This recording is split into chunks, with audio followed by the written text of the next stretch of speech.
এই মুহূর্তে কিশোরগঞ্জের কটিয়াদি আছেন আমাদের স্পেশাল করেসপন্ডেন্ট হাসান মাহমুদ। সেখান থেকে তিনি সরাসরি যুক্ত হচ্ছেন আমাদের সাথে।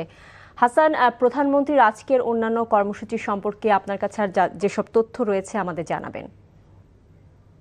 যে জায়গাটিতে দাঁড়িয়ে আছে প্রধানমন্ত্রী এখন সেখানেই রয়েছেন। প্রধানমন্ত্রী তারেক রহমান কিছুক্ষণ আগে প্রবল বৃষ্টির মধ্যেই এখানে এসে উপস্থিত হয়েছেন। এটি হচ্ছে কটিয়াদির আচমিনা এলাকায় এবং সেই ইনস্টিটিউটের মাঠে, আচমিনা ইনস্টিটিউটের মাঠে এটি প্যান্ডেল করা হয়েছে। সেই প্যান্ডেলে তিনি এসেছেন। এই প্যান্ডেলটি মূলত যে জাতীয় মৎস্য পক্ষ 2026 16 থেকে 30 আগস্ট যে জাতীয় মৎস্য পক্ষ, সেই মৎস্য পক্ষের উদ্বোধন ঘোষণা করবেন তিনি এইখান থেকে। সেই উদ্বোধন ঘোষণার পরে তিনি এখানকে সেরা মৎস্য চাষিদের পদক তুলে দিবেন হাতে এবং এখন একটি ডকুমেন্টারি অর্থাৎ প্রামাণ্যচিত্র প্রদর্শন করা হচ্ছে। সে প্রামাণ্যচিত্র দেখছেন, এটা মৎস্য ও প্রাণী সম্পদ মন্ত্রণালয়ের অধীনে মৎস্য ও প্রাণী সম্পদ মন্ত্রণালয়ের মন্ত্রী আমিনুর রশিদ ইয়াসিন এবং প্রতিমন্ত্রী সুলতান সালাউদ্দিন টুকু, তারা দুজনে উপস্থিত রয়েছেন এই অনুষ্ঠানে।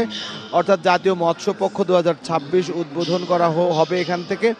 আর এর আগে আসলে প্রধানমন্ত্রী কার্প হ্যাচারি অর্থাৎ কটিয়াদিতে কার্প হ্যাচারি পরিদর্শন করেছেন।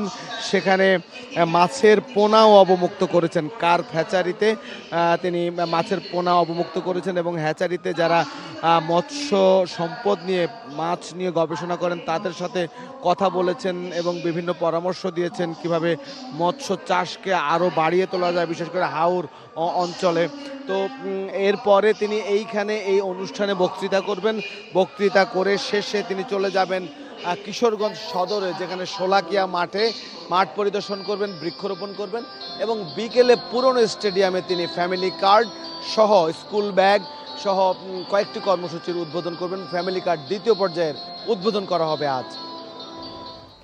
কিশোরগঞ্জ থেকে জানছিলাম প্রধানমন্ত্রীর আজকের কর্মসূচি সম্পর্কে।